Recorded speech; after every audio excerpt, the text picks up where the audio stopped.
When we observe the tectonic plates of global geopolitics shifting in real time, the human eye is naturally drawn to the immediate flashpoints: the artillery fire in Eastern Europe, the naval posturing in the South China Sea, or the fierce technological competition over semiconductor manufacturing in East Asia. However, grand strategy is rarely decided in the theater of direct confrontation. The true chessboard, where the fate of the 21st century is being meticulously arranged, lies in the arid expanses, the strategic choke points, and the financial nerve centers of the Middle East. To understand the trajectory of the coming multipolar world, we must strip away the surface-level narratives of ideological conflict and look closely at a silent, methodical, and incredibly devastating strategy currently being deployed. We are witnessing a masterclass in geoeconomic attrition. China is not seeking to militarily conquer the Middle East. It is utilizing the region's profound structural importance to the global economy to slowly, irrevocably, and systematically bankrupt the United States,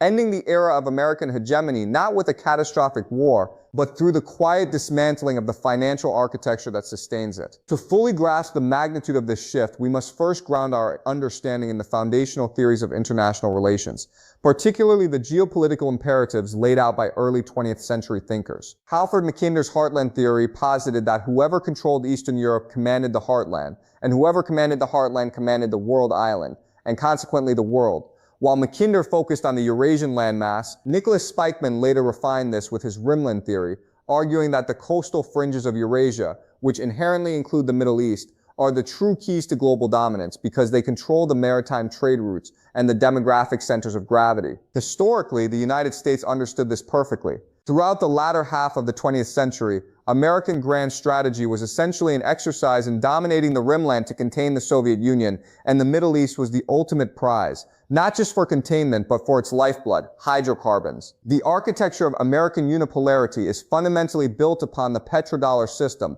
established in the chaotic aftermath of the Nixon administration's decision to decouple the US dollar from gold in 1971. In the classical realist tradition, as articulated by Hans Morgenthau, states are driven by an animus dominandi, an insatiable desire for power.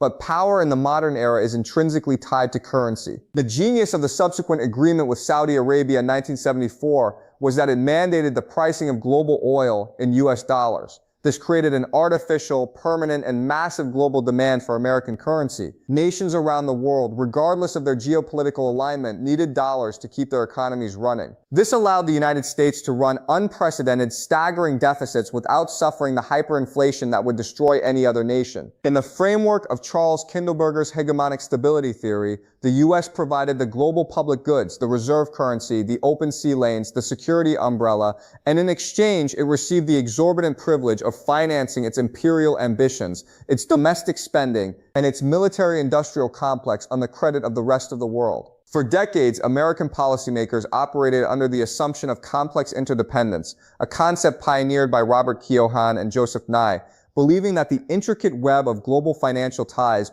would prevent any systemic challenge to the liberal international order. They assumed that China, as it integrated into the World Trade Organization and benefited immensely from American secured globalization, would eventually become a responsible stakeholder in a system designed and managed in Washington. This fundamentally misread the strategic culture of Beijing. Moving away from liberal institutionalism, we must view China's approach through the lens of offensive realism, albeit a uniquely economic variation. John Mearsheimer argues that great powers are primed for offense and seek to maximize their share of world power to achieve hegemony. China understood that challenging the United States militarily across the Pacific would be suicidal, given the overwhelming kinetic advantage of the U.S. Navy. Instead, China recognized that the American empire's center of gravity is not its carrier strike groups, but the U.S. Treasury and the SWIFT financial system. The Achilles heel of the United States is its debt, and that debt is sustainable only as long as the dollar remains the undisputed, indispensable king of global trade. Therefore, the master plan is not a frontal assault. It is an indirect strategy worthy of the ancient military philosopher Sun Tzu, who famously wrote that the supreme art of war is to subdue the enemy without fighting. China is using the Middle East to engineer the gradual obsolescence of the petrodollar. Over the past 2 decades, while the United States expended trillions of dollars thousands of American lives, and immense political capital in disastrous, protracted military interventions in Iraq, Afghanistan, and counterterrorism operations across the Levant and North Africa. China was playing an entirely different game. The U.S. was trapped in a cycle of what historian Paul Kennedy presciently termed imperial overstretch, the inevitable decline of great powers whose global military obligations outstripped their economic capacity to sustain them. Washington viewed the Middle East primarily through the lens of security, terrorism, and military dominance. Beijing viewed it through the lens of commerce, infrastructure, and energy security. China's Belt and Road Initiative is the physical manifestation of this strategy. It is the greatest infrastructure program in human history, designed to rewire the supply chains of Eurasia away from maritime routes dominated by the U.S. Navy, shifting them toward overland corridors and Chinese-managed ports. In the Middle East, the Belt and Road is not merely about building roads and railways. It is about fundamentally altering the region's economic orientation. China has established comprehensive strategic partnerships with almost every major power in the region: Saudi Arabia, Iran, the United Arab Emirates, Egypt, by heavily investing in critical infrastructure such as the Khalifa port in the UAE, the Duqm port in Oman, and the integration of the Gwadar port in Pakistan with overland routes reaching up to Xinjiang. China is making itself the indispensable economic partner to a region that has historically looked to Washington for its survival. This brings us to the profound paradigm shift in regional diplomacy, best understood through the framework of constructivism. Alexander Wen famously argued that anarchy is what states make of it. For generations, the anarchy of the Middle East was defined by sectarian divisions, zero-sum security competition, and the necessity of external balancing, usually by inviting the American security umbrella. But norms and identities are not static. China is fundamentally changing the normative structure of the Middle East by introducing a new logic: economic development as the primary driver of state security. The breathtaking diplomatic coup achieved in March 2023, when Beijing successfully brokered a normalization agreement between the bitterest of regional rivals, Saudi Arabia and Iran, shocked the Western foreign policy establishment. The United States, inherently tied to one side of the region's fault lines, could never have brokered such a deal. China, operating strictly on the principles of non-interference and mutual economic benefit, could. By lowering the temperature of the Saudi-Iranian proxy wars that have devastated Yemen, Syria, and Lebanon, China is securing its energy lifelines while simultaneously proving to the region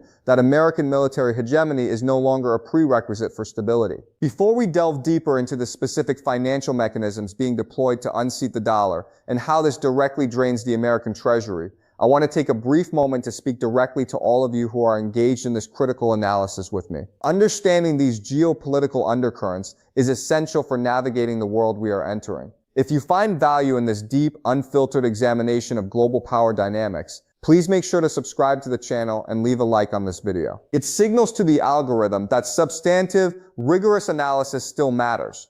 More importantly, I want to know where my audience is viewing from today. The shift in global power affects every continent differently, so please leave a comment down below telling me your country or city and how you see these geopolitical changes impacting your local economic reality. Your perspective enriches our collective understanding. The diplomatic normalization is merely the political vanguard for the ultimate economic objective, the internationalization of the renminbi and the dismantling of the dollar's monopoly. The true turning point, the Rubicon of modern geoeconomics, was crossed when China and Saudi Arabia began serious public discussions about pricing oil sales in yuan.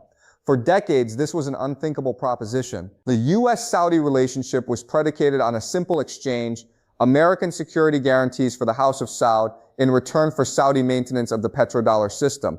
But the strategic environment has changed. From the perspective of neoclassical realism, which incorporates both systemic constraints and domestic political variables, the leaders in Riyadh and Abu Dhabi are making rational calculations. They observe a United States that is increasingly energy independent due to the shale revolution, making the Middle East less vital to direct American energy needs. Simultaneously, they see a highly polarized American domestic political environment that treats historical alliances with increasing skepticism and conditions weapons sales on human rights metrics. Conversely, China is the world's largest energy consumer. The gravity of global demand has shifted inexorably to the east. The Gulf monarchies, implementing massive domestic reform programs like Saudi Arabia's Vision 2030, realize their economic future is inextricably linked to Asia. The expansion of the BRICS grouping to include Saudi Arabia, the UAE, Iran, and Egypt is a monumental institutionalization of this shift. This is not a formal military alliance,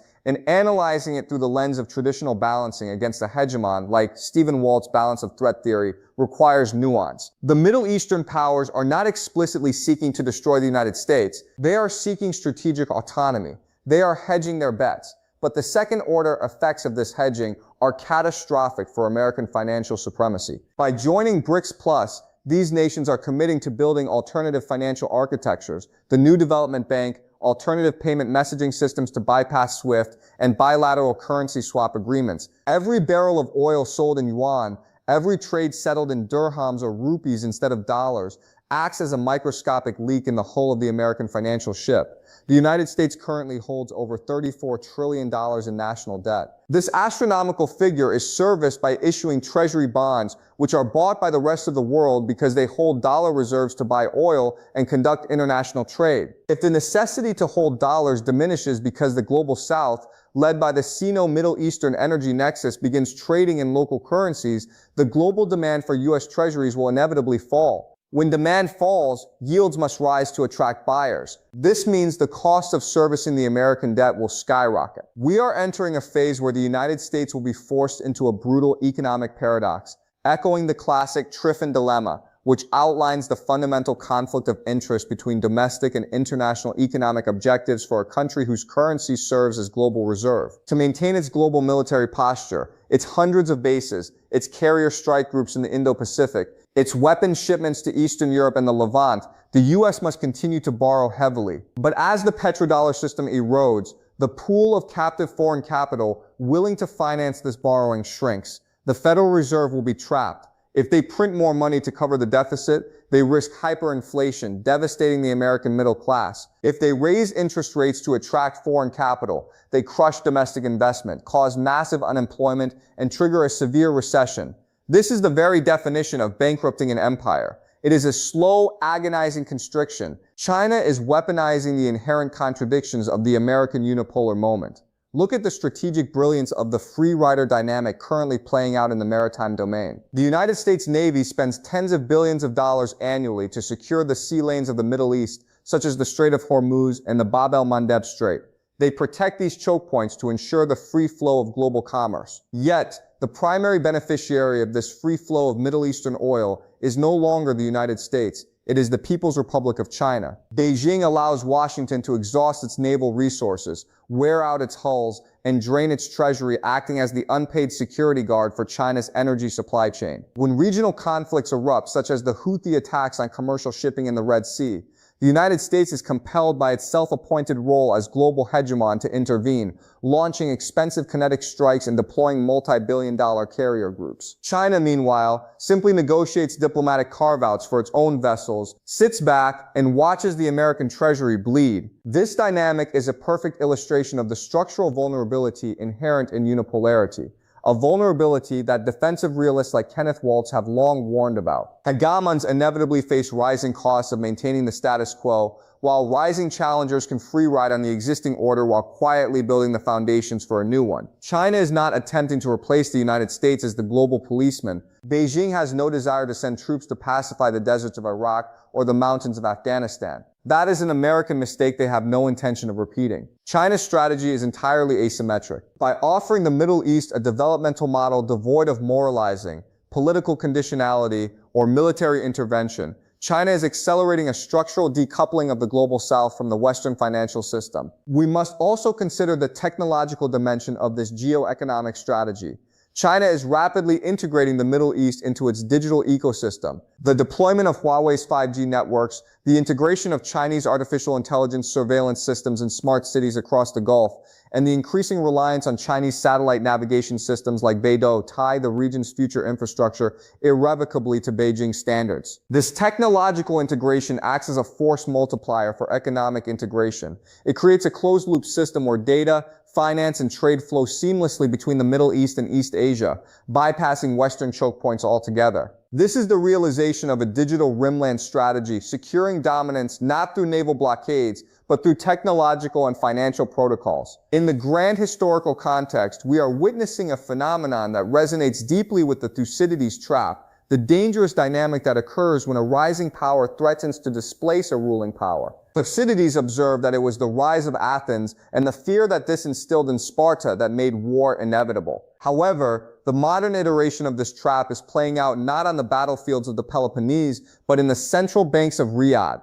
the boardrooms of Abu Dhabi, and the trading floors of Shanghai. The United States, gripped by the fear of displacement, is increasingly resorting to sanctions, tariffs, and military posturing. It is weaponizing its currency, cutting nations off from SWIFT, and freezing sovereign reserves, as seen with Russia. But in international relations, every action produces a counter-reaction.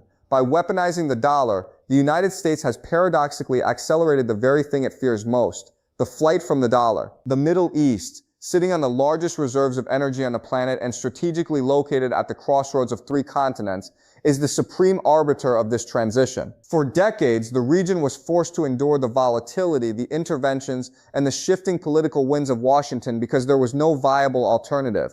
The unipolar moment dictated that there was only one game in town. Today, China has arrived in the region carrying a different board and a different set of rules. They have presented a master plan focused on tangible infrastructure, long-term energy contracts, and non-interference in sovereign affairs. By aligning the economic incentives of the Middle East with the industrial and technological engine of East Asia, China is creating an economic bloc of such mass and gravity that it will inevitably pull the center of the global economy eastward. The United States is currently fighting a rearguard action, clinging to a fading 20th century paradigm of military dominance, while the foundations of its economic supremacy are being systematically undermined. The bankruptcy will not occur overnight. It will not be announced with a sudden crash. It will be a gradual, grinding process. It will look like persistent inflation that never truly recedes. It will look like a crumbling domestic infrastructure that can never find funding because the cost of borrowing is too high. It will look like a political system paralyzed by the inability to finance both its domestic social contracts and its overseas empire. China has read the blueprint of American hegemony, identified its structural load-bearing pillar, the petrodollar, and has chosen the Middle East as the fulcrum upon which to apply the pressure. The trap has been set with meticulous precision, the leverage is being applied, and the structural integrity of the American unipolar system is already beginning to fracture. The question is no longer if the global order will change, but rather how the world will manage the turbulent, dangerous decline of the old hegemon as the new multipolar reality dawns.